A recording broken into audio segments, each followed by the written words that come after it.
The second case study that we can see is Tata Steel, right? So we all know about the Tata Steel. So the Tata Steel saved 40% of energy on the cooling towers through their software algorithm. So software algorithm they used or created in MATLAB environment, right? So the challenge was in Tata Steel.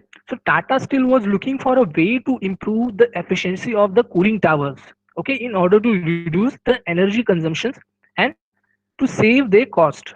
Okay, so Tata Group, we all know about it. Okay, so they wanted to use this, to save the cost and this improve the efficiency. So for that, what they have did, so they created digital twin model for VFD controller. Okay, so they have used this VFD controller model using MATLAB and Simulink, right?